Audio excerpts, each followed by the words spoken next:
Hello mga palalabs! Welcome po sa aking munting bahay. Ayan po tayo mga lalab. Update lang po tayo sa ating bahay mga lalabs. Dahil pakunti-kunti ring matatapos. Kaya hito na po tayo. Welcome to my living room. Ayan po mga lalabs. Wala po kaming mga gamit ngayon dahil wala pa ako sa Pinas. And then, alam mo yung mga lalabs, sa totoo lang, nasa loob po ng mga kwarto namin yung aming mga gamit dahil sa wala pang mag-alaga. So, ito po yung living room namin, gawa sa lahat sa simentado po lahat yan, at saka naka-tiles na. Pagkatapos, ayan po yung ating kusina. So, wala pa rin cabinet yung kusina, kaya konti-konti lang po yung paggawa para sa ganun matapos.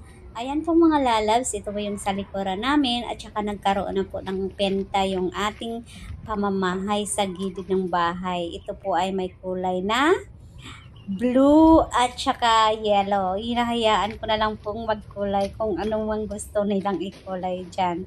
Actually, gusto namin ng 10 colors pero hayaan mo kung anong magawa. So, akyat po tayo sa second floor. Ayan, ito po yung second floor namin. Nakatiles na rin yung hagdanan.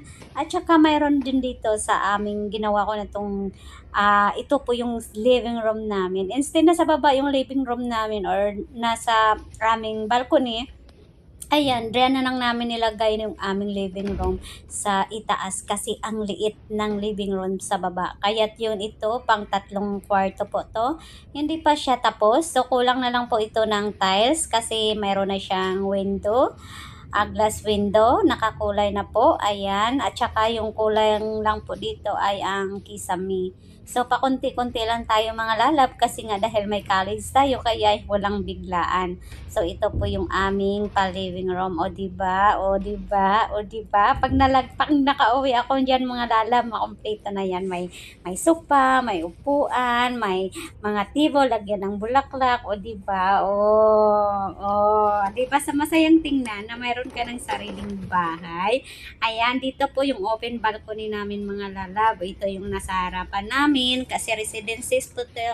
Lahat ng nasa paligid namin ay mayroong ng mga na may mga fence na siya. Ayan, so ito yung open balcony namin. So, lagyan ko po siya ng kulay green dyan, na bermuda, at saka tiles na kulay green. Para sa ganon, maganda siyang tambayan, at saka yung parang bahay kubo-kubo sa labas. So, welcome to my balcony. Ayan, balik viewing tayo mga lalab.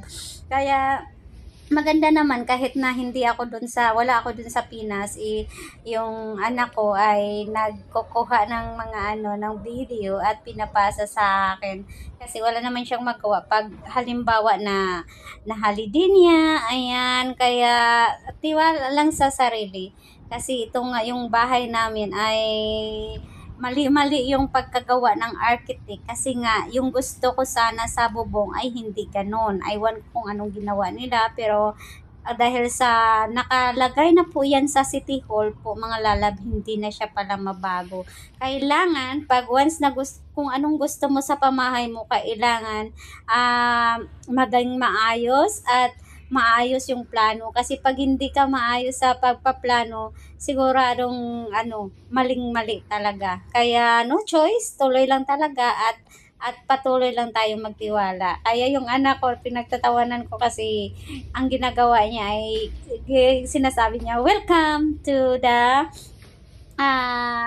staircase, welcome to the living room, welcome to the the the room. Ayan, welcome to the third floor room, welcome to the open balconies. Yun ang pinagagawa niya, kaya natawa tuloy ako sa kanya. Pero okay lang kasi life is too short, just enjoy ang tiwala lang sa sarili.